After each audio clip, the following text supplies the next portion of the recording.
여러분 반갑습니다. 오늘은 아주 특별한 이야기를 들고 왔습니다.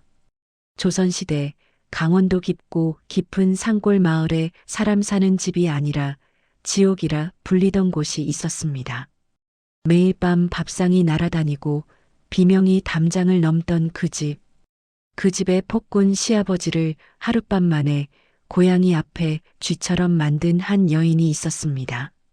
마을 사람들이 밤만 축내는 곰탱이라고 손가락질하던 덩치 큰 며느리 풍심이의 이야기입니다. 과연 그녀는 어떤 비책으로 집안을 송두리째 바꿔놓았을까요?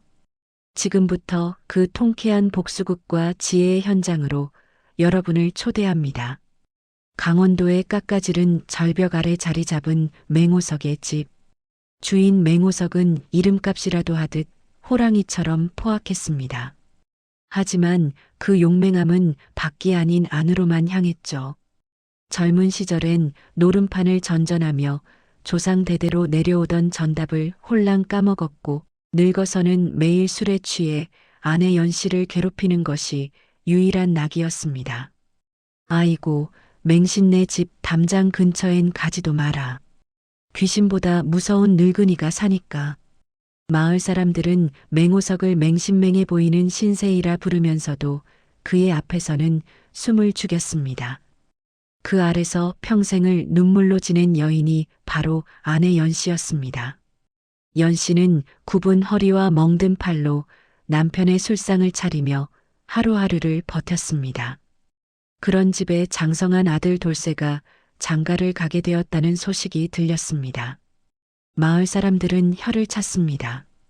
어떤 집 귀한 딸이 제 발로 무덤에 들어가겠어? 그 집 며느리는 들어오자마자 보따리 싸서 도망갈걸? 그런데 어느 날 모두의 예상을 깨고 마을 어귀에 가마 한 채가 나타났습니다. 그런데 이상했습니다. 건장한 가마꾼 4명이 땀을 비오듯 흘리며 비틀거리고 있었거든요.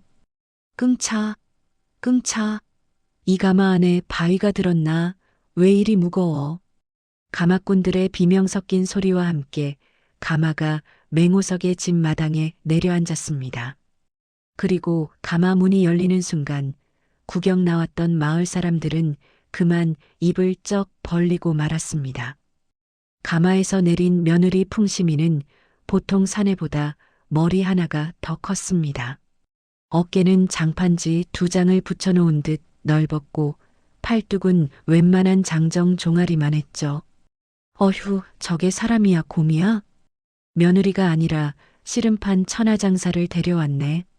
맹호석은 풍심이를 보자마자 미간을 찌푸렸습니다. 쳇, 일은 좀 하겠다만 저 큰 등치의 밥은 얼마나 처먹을 거야? 재수 없는 년이 들어왔구만.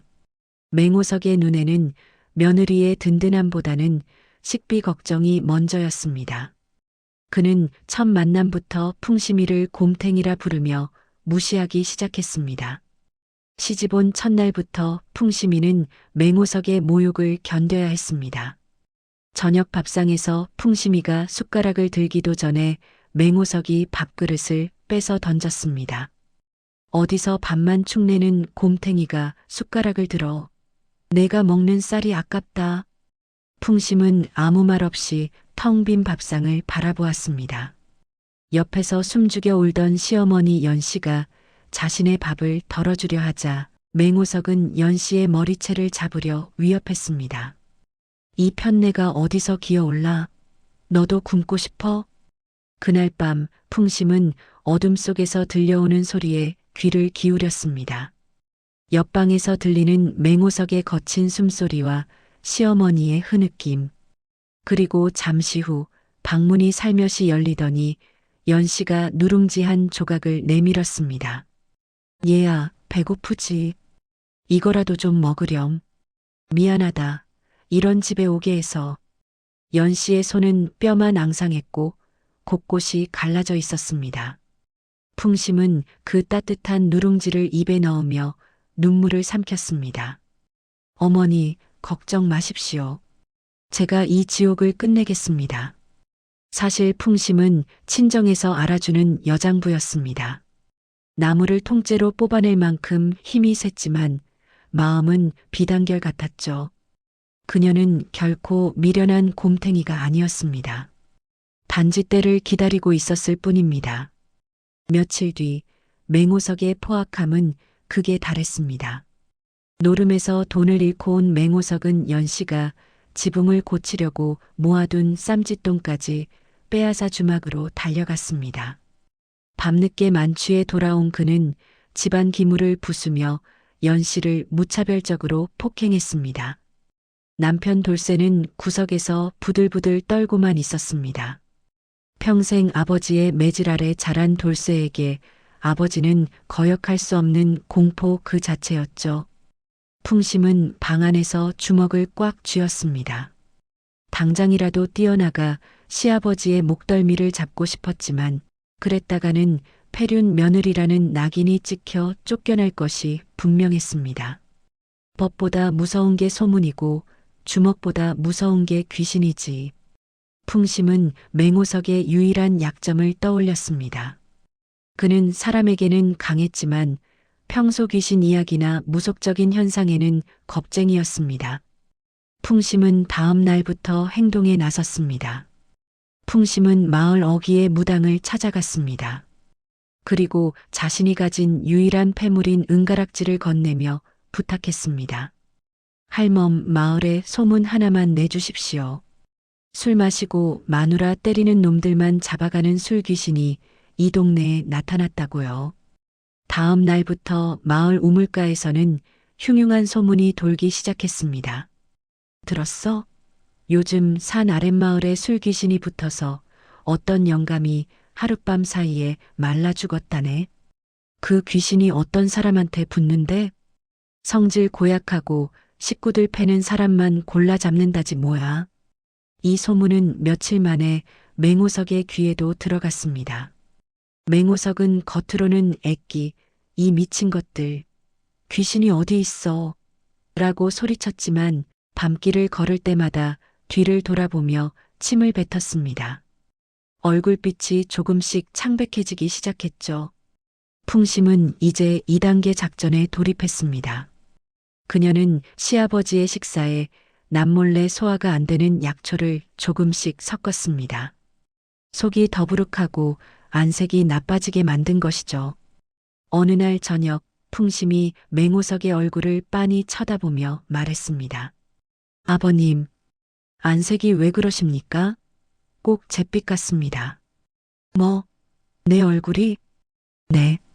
그리고 아까부터 아버님 어깨 위에 검은 연기 같은 게 붙어 다니는데 제가 잘못 본 것이겠지요? 맹호석은 가슴이 철렁 내려앉았습니다. 이 인연이 무슨 망언을 저리 가지 못해. 풍심은 못 이기는 척 물러났지만 맹호석은 그날 밤 거울을 보며 한숨도 자지 못했습니다. 정말로 자신의 어깨가 무겁게 느껴졌고 며느리가 말한 검은 연기가 보일 것만 같았거든요. 드디어 결전의 날이 밝았습니다. 맹호석은 불안한 마음을 달래려 평소보다 더 많은 술을 마시고 밤늦게 귀가했습니다. 연씨, 이 할망구 어디 갔어? 밥 안 가져와. 마당에 들어선 맹호석은 평소와 다른 분위기를 감지했습니다. 집안 모든 불이 꺼져 있고 오직 안방에서만 희미한 촛불이 일렁이고 있었죠. 그가 방문을 발로 걷어차고 들어갔을 때 거기에는 며느리 풍심이 혼자 앉아 있었습니다. 내가 왜 여기 있어? 내 시어미는? 풍심은 대답 대신 갑자기 눈을 크게 뜨고 맹호석의 등 뒤 허공을 손가락으로 가리켰습니다. 아, 아버님, 드디어 붙었습니다. 술 귀신이 아버님 목을 조르고 있습니다. 뭐라? 인연이 지금 누굴 놀려? 맹호석이 몽둥이를 휘두르려는 찰나 풍심이 번개처럼 움직였습니다. 그녀는 미리 준비해둔 커다란 이불 2채를 한꺼번에 맹호석 위로 던졌습니다. 술 취한 노인네가 감당하기엔 너무나 무겁고 두꺼운 솜니불이었습니다. 으악, 이게 뭐야? 안 치워. 이불 속에서 맹호석이 발버둥 쳤지만 풍심의 완력은 상상을 초월했습니다. 그녀는 굵은 동아줄로 이불을 칭칭 감아 맹호석을 거대한 애벌레처럼 만들어버렸습니다. 아버님, 가만히 계세요. 지금 귀신을 떼지 않으면 아버님은 오늘 밤 저승으로 가십니다. 풍심은 곧이어 100kg 넘는 자신의 거구를 그대로 이불 위에 실었습니다. 쿵, 끄어. 풍심은 이불 위를 오가며 맹호석의 온몸을 꾹꾹 눌러대기 시작했습니다. 말로는 귀신아 물러가라 라고 외쳤지만 실제로는 지난 세월 시어머니가 당한 고통을 이자로 쳐서 돌려주는 중이었죠. 아이고, 귀신이 아주 즐깁니다. 더 세게 눌러야겠습니다. 아이고, 며느라, 살려줘. 나 죽는다. 아버님, 지금 말씀하시는 건 아버님이 아니라 귀신입니다. 입 닥치고 고통을 견디세요. 풍심은 엉덩이로 맹호석의 배를 누르고 무릎으로 명치를 압박하며 밤새도록 축기 의식을 거행했습니다. 맹호석은 생전 처음 느껴보는 죽음의 공포에 오줌까지 지리며 살려달라고 애걸복걸했습니다. 새벽닭이 울자 풍심은 그제야 몸을 일으켰습니다. 줄을 풀고 이불을 걷어내니 맹호석은 땀과 눈물로 범벅이 된 채 실신 직전이었습니다. 풍심은 아주 인자한 미소를 지으며 그의 얼굴을 닦아주었습니다. 아버님, 귀신이 이제야 나갔습니다. 그런데 조심하셔야 해요.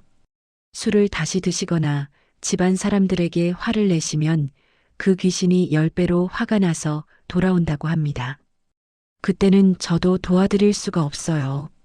맹호석은 풍심의 눈을 본 순간 깨달았습니다.